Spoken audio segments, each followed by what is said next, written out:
बक्सर जिले के नावानगर जो है औद्योगिक क्षेत्र घोषित हो गया है। इसको लेकर के तरह तरह की यहाँ कंपनियां बैठना शुरू हो गई है। जो जमीन है वो भी महंगा हो गया है और नावानगर बाजार में भी चहलकदमी देखने को मिल रही है। लेकिन मानव जीवन पर ये कितना असर डालेगा, प्रदूषण चाहे वायु हो, ध्वनि हो या जिस तरह के प्रदूषण निकल रही है, वो मानव जीवन पर कितना प्रभाव डालेगा, आने वाला भविष्य कैसा रहेगा, तमाम चीज पर चर्चा के लिए लोक सुनवाई, इधर दिखाएंगे, लोक सुनवाई का यहाँ आज प्रोग्राम रखा गया है, जिसमें बियाडा के पदाधिकारी हैं, सीओ साहब हैं, एसडीएम साहब हैं और तेज तराज यहाँ प्रखंड प्रमुख साहब हैं।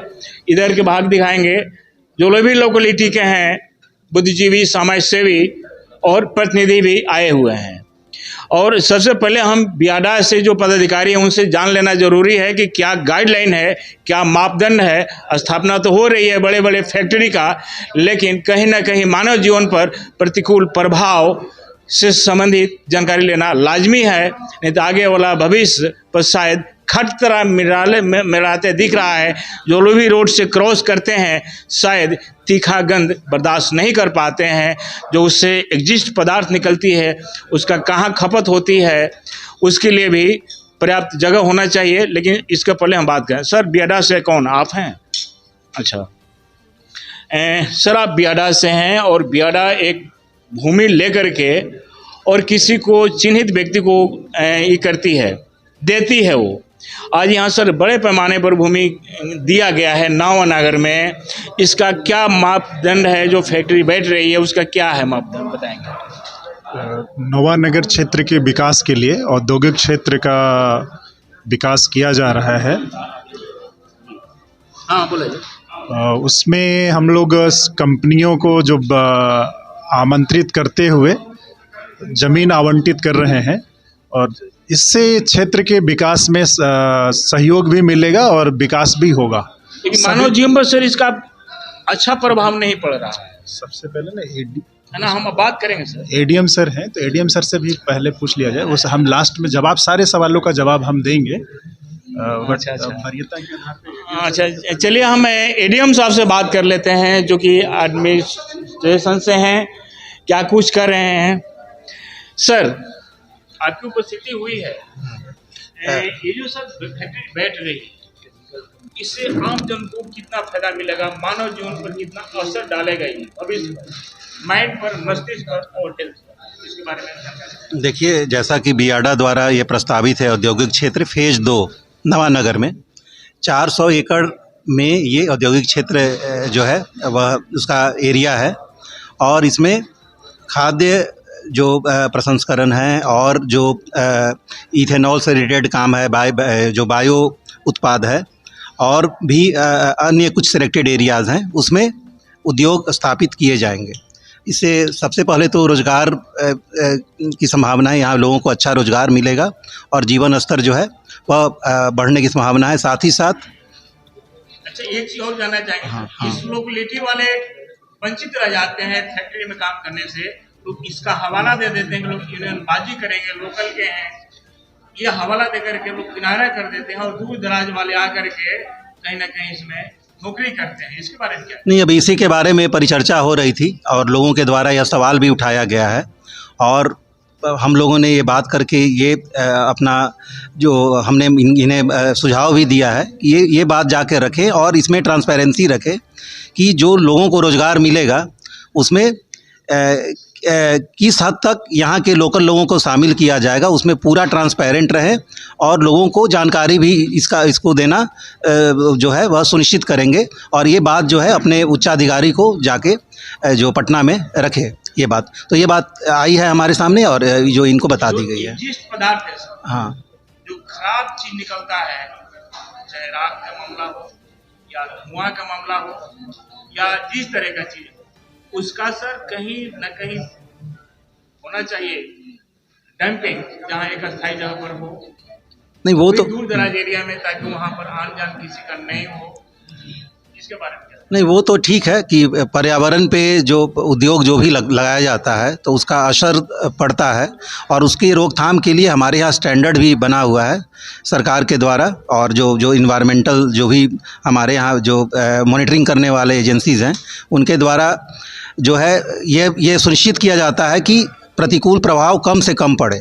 तो इसके लिए भी इन्होंने कई सारे स्टैंडर्ड बनाए हैं कि आपका जो मिट्टी पे, पानी पे, हवा में कम से कम प्रभाव पड़े और उसकी रोकथाम के लिए क्या करना है। तो वो स्टैंडर्ड गाइडलाइन है, पर इम्पॉर्टेंट ये है कि जो स्टैंडर्ड जो भी गाइडलाइन बनाया गया है उसको इम्प्लीमेंट किया जाए। तो इसको लेके भी परिचर्चा हुई है, और ये हमारे यहाँ जो हम लोग निष्कर्ष ये निकाले हैं और इन्हें सुझाव भी दिए हैं, और ये जो है आगे रखा जाएगा, आगे सुनिश्चित किया जाएगा कि मॉनिटरिंग जो है, जब परियोजनाएं आगे बढ़ती है तो उसमें जो हमारे यहाँ जो पर्यावरण की क्षति ना हो, इसके रोकथाम के लिए जितने भी हमारे यहाँ पैरामीटर और स्टैंडर्ड बनाए गए हैं वो उसको ज़मीन पे हम लोग उतार पाए। हाँ हाँ हाँ, नहीं तो उसकी रेगुलर जो हम लोग मॉनिटरिंग करें और बिल्कुल हम लोग सुनिश्चित करें कि वो जो पर्यावरण पे क्षति है वो ना पहुँचे, और जो प्रोटोकॉल है और जो स्टैंडर्ड है उनका अनुपालन करें। तो मैं यहाँ पे एडीएम विभागीय जांच बक्सर। तो आप सुन रहे हैं, ये अनुमंडल से अधिकारी हैं और साफ तौर पर बता रहे हैं कि डे विल कम, यानी निकट भविष्य में पूरी तरह से इसकी व्यवस्था की जाएगी, कहीं कोई खतरा नहीं रहेगा। जो भी कंपनियां स्थापित हो रही है वो जो इसमें मापदंड है उसका पालन करते हुए यहाँ पर स्थापित लोग करेंगे और कहीं कोई खतरा नहीं रहेगी। अब यहाँ तेजतराज सीओ साहब हैं, इनका भी काफ़ी रोल है, चूँकि मजिस्ट्रेट होते हैं, इनसे दो शब्द जानना लाजमी है।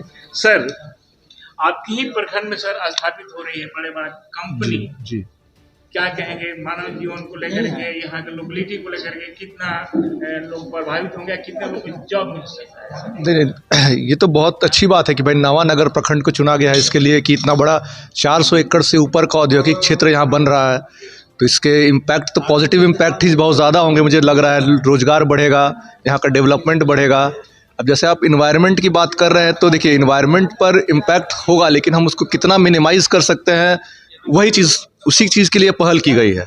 यहाँ 2-3 फैक्ट्रीज बनी है, इथेनॉल प्लांट बना है और भी फैक्ट्री बनी है, तो उसको देखते हुए लोगों के कुछ कंसर्न थे, इसीलिए ये एक आम सभा किया गया ताकि लोग और बियाडा और प्रशासन एक साथ आए और इस पर चर्चा करें और इस पर समाधान निकाला जाए, ताकि जो अभी परेशानी हो रही है उसका भी निराकरण किया जाए और भविष्य में ये समस्या ना आगे बढ़े और कोई नई समस्या क्या आ सकती है उस पर भी चर्चा हुई। और एक सबसे अच्छी बात आज ये हुई कि इस बारे में हुई कि हम लोग ये आम सभा कुछ दिनों पर 6 महीने 1 साल ये लगातार होती रहे, ये एक अच्छा सुझाव था और बियाडा को इस बारे में निर्देश दिया गया और सुझाव भी दिया गया कि वो लगातार इस तरह का आम सभा का आयोजन करें ताकि लोगों की समस्याएं सीधे तौर पर बियाडा तक और प्रशासन तक पहुंच सके।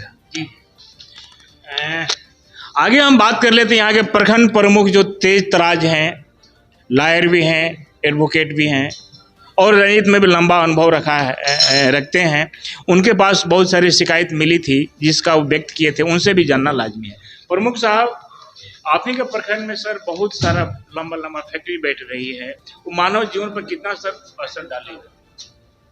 देखिए, इंडस्ट्री जाना तो अच्छी बात है, इंडस्ट्री सेटअप हो रही है, उससे लोगों को रोज़गार मिलेगा, लेकिन सबसे बड़ा सवाल है कि हमारे लोकल लोगों को कितना रोज़गार मिलता है, हमारे लोकल लोगों को कितना। अहम सवाल है सर लोकेलिटी की। तो मैंने अभी बियाडा के लोगों से मैंने अपनी बातों को रखा उनके समक्ष कि आप अगर संभवतः हो सके तो कंपनियों को एक ऐसा दिशा निर्देश दिया जाए जिसमें एक परसेंटेज तय किया जाए कि इतना % लोकल के लोगों को यहाँ पर रोज़गार दिया जाए। क्योंकि मैं एक युवा हूँ, पढ़ा लिखा युवा होने के नाते मेरा दायित्व बनता है, मैं इस क्षेत्र का जनप्रतिनिधि भी हूँ और एक इस क्षेत्र का नागरिक भी हूँ।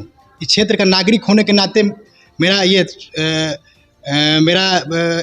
दायित्व बनता है कि मैं अपने क्षेत्र के नौजवानों के लिए और यहाँ के बेरोजगारों के लिए मैं अपनी बात को रखूँ, रोज़गार की मांग करूँ।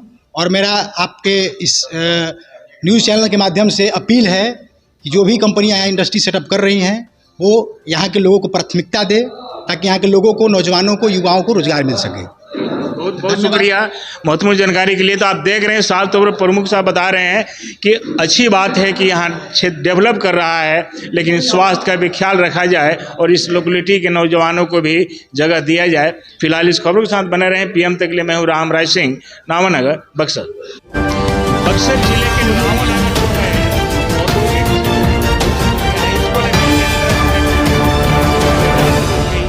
जो जमीन है वो भी महंगा हो गया है और नावानगर बाजार में भी चहलकदमी देखने को मिल रही है। लेकिन मानव जीवन पर ये कितना असर डालेगा प्रदूषण,